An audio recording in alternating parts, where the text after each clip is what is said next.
Hola, ¿cómo están? Mi nombre es Carlos Miguel Santa Cruz y hoy vamos a hacer una introducción a la química general. Entonces, la química es la ciencia que trata de la composición, estructuras, propiedades y transformaciones de la materia, así como las leyes que rigen esos cambios.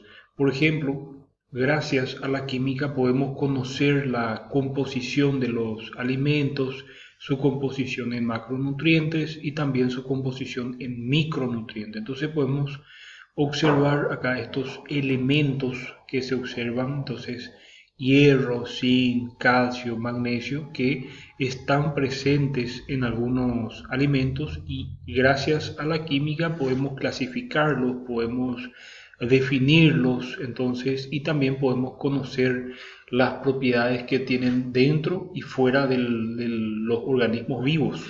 Entonces acá está gracias a la química también podemos conocer los componentes de los ácidos nucleicos, podemos conocer su estructura, su disposición, sus propiedades, y eso a su vez tiene sus aplicaciones en el campo de la medicina, de la biotecnología, de la agricultura, de la ganadería, y por supuesto entonces permite grandes beneficios y grandes avances para la humanidad. Entonces también podemos conocer la estructura del átomo que nos permite entonces comprender mejor las características de los elementos químicos.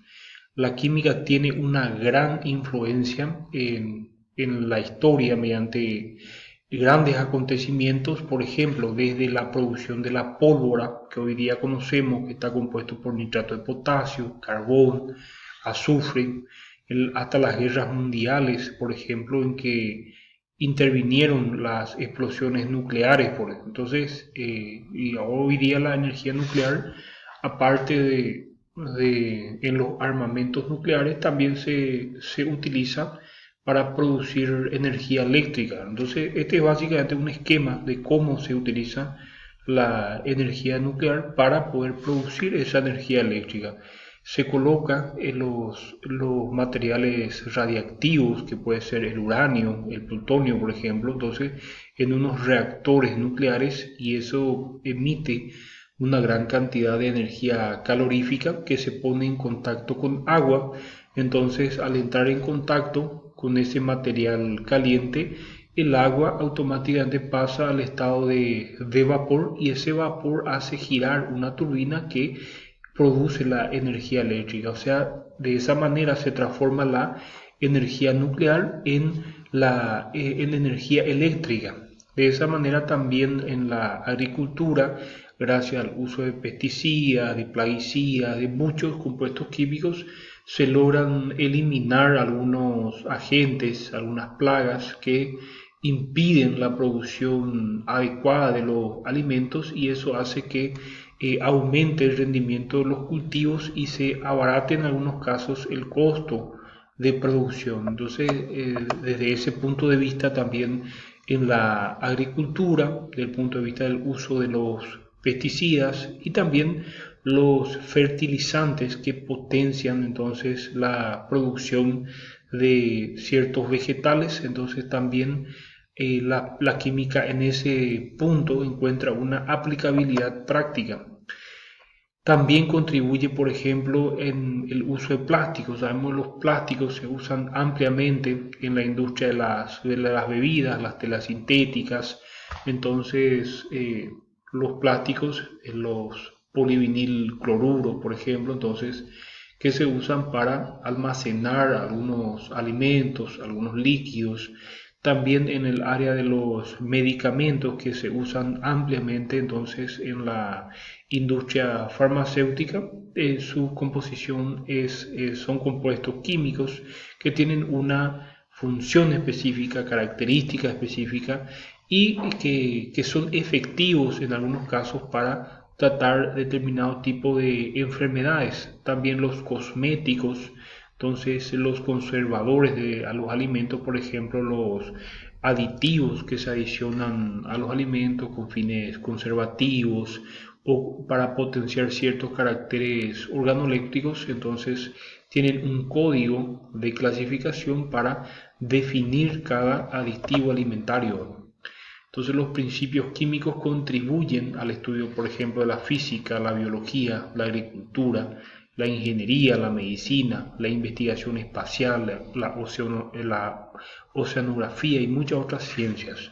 Entonces, de esa manera sabemos que hoy día eh, la NASA envía cohetes al espacio para poder realizar las investigaciones. Entonces utilizan combustibles, diseños, materiales que tienen básicamente un sustento en la química de alguna u otra manera. Entonces, todos esos avances se dieron a partir del estudio y de la comprensión de la química. Sabemos que cada vez más es más caro producir alimentos y la química trata de dar respuesta a esta problemática para poder ir alimentando a un núcleo de población cada vez más denso o a núcleos de poblaciones cada vez más densos, entonces para evitar el desabastecimiento y potenciar el consumo, la nutrición de la población. Entonces también tenemos el nitrógeno líquido, el dióxido de carbono líquido que permiten congelar los alimentos a temperaturas por debajo de 18 grados centígrados que hacen que estos se preserven por un tiempo bastante prolongado y de esa manera entonces permite que no se descompongan, que no se alteren o se deterioran. Entonces el dióxido de carbono, el líquido, el nitrógeno líquido tienen esta aplicabilidad práctica en lo que es entonces la industria alimentaria. También en la medicina, el uso de quimioterápicos para tratar cáncer, el descubrimiento de nuevas sustancias con propiedades quimioterápicas. Entonces es muy importante y eso es posible gracias al estudio y la comprensión en profundidad de la química. Por ejemplo, acá tenemos un compuesto, es una sustancia que está constituida por dos o más elementos. O sea, cuando se combina, por ejemplo, en este caso el agua, la famosa fórmula química del agua, entonces H2O, hablamos que es de un compuesto porque está formada por más de dos elementos. Por ejemplo, el azúcar, 12 átomos de carbono, 22 átomos de hidrógeno y 11 átomos de oxígeno. Entonces el azúcar está formada por esos elementos y el azúcar es un compuesto. De esa manera el amoníaco NH3 está formado por un átomo de nitrógeno y 3 átomos de hidrógeno. Eso que es muy utilizado en la industria de los fertilizantes, en la agricultura, el cloro de sodio, que se usa bastante en la industria alimentaria, entonces está formado por sodio y cloro. Entonces el óxido de calcio entonces está formado por calcio y oxígeno, que son compuestos. El sulfato de amonio, entonces, que está formado por amoníaco, por sulfatos, entonces, y sus elementos constituyentes, entonces nitrógeno, hidrógeno, azufre y oxígeno, entonces en su conjunto forman lo que son los compuestos. Y los elementos son las sustancias puras que no pueden descomponerse en otras más simples. Por ejemplo, el agua es un compuesto. ¿Por qué? Porque puede componerse en hidrógeno y oxígeno. Sin embargo, el hidrógeno es un elemento, el hidrógeno monoatómico, porque ya no se puede descomponer en otros elementos. Entonces, el cobalto es un elemento porque no se puede descomponer en otros más simples por métodos químicos.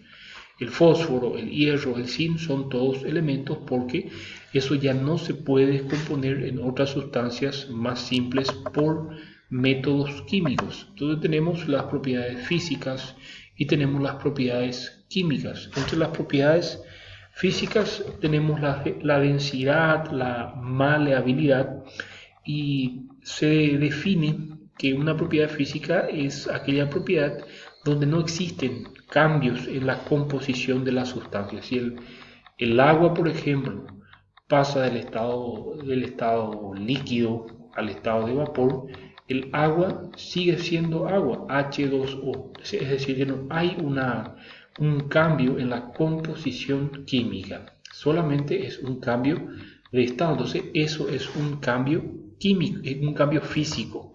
Entonces, las propiedades químicas, cuando sí hay una transformación en la composición, por ejemplo, de los elementos constituyentes o los compuestos constituyentes. Por ejemplo, si es que se produce una combustión, es una transformación, es una propiedad química. ¿Por qué? Porque hay una transformación de ciertos elementos, de ciertos compuestos, en otros más simples. De esa manera, entonces, esto ha sido una introducción a lo que es la química general. Espero se puedan suscribir a mi canal y les haya gustado y les pueda servir el video. Desde ya, muchas gracias.